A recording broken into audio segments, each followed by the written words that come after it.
পায়রা বাদর তাড়াতে ব্যস্ত দিল্লি।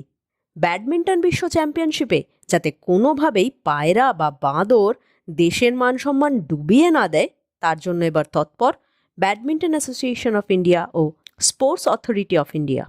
সোজা কথায় অতিথিদের আর খেলার সম্মান বাঁচাতে নিজেদের ঘর ছাড়তে হবে পায়রা আর বাঁদরদের। উত্তর ভারতে পায়রা প্রতি ঘরের প্রায় নিত্যসঙ্গী। দিল্লিও ব্যতিক্রম নয়। দিল্লির ইন্দিরা গান্ধী স্টেডিয়ামে সর্বত্র তাদের গতি, আর সেই স্টেডিয়ামেই বসছে BWF এর আসর।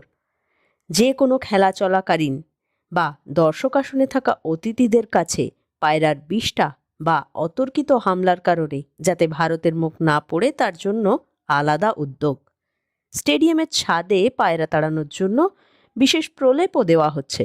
As far as pigeons is concerned, on the top, all the ऊपर रूफ में जितने भी हमारे लोकेशंस है जहाँ पे वो इन्फेस्ट कर सकते थे, अपना बना सकते थे, बैठ सकते थे, उस पर एक नॉन टॉक्सिक जेल जो कि ऑलरेडी यूज हो रहा है ऑल भी जगहों पे, वो पूरे पे लगाया गया है जिससे कि पिजन्स उस पर इन्फेस्ट ही नहीं करेंगे। That's the second layer, but if we not allow pigeons to come in, तो automatically they will not be here. Secondary, if they come in, they will not stay here, they will go. তবে দিল্লিতে একাধিক আন্তর্জাতিক সম্মেলনের আগে বাদর নিয়ন্ত্রণ নতুন কিছু নয়। এবার স্টেডিয়ামে আসার রাস্তা, বিশেষত পার্কিং লটে যাতে বাদর দেশের সম্মান না ডোবায় তার জন্য রাখা হয়েছে হরবোলা।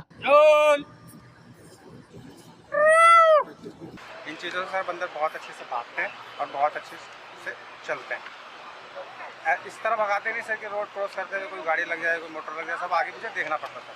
সোমবার থেকে দিল্লিতে শুরু হয়ে গেল ব্যাডমিন্টন ওয়ার্ল্ড চ্যাম্পিয়নশিপ। পায়রা আর বাদরের থেকে আদৌ সম্মান বাঁচল কিনা তা বোঝা যাবে প্রতিযোগিতার শেষে।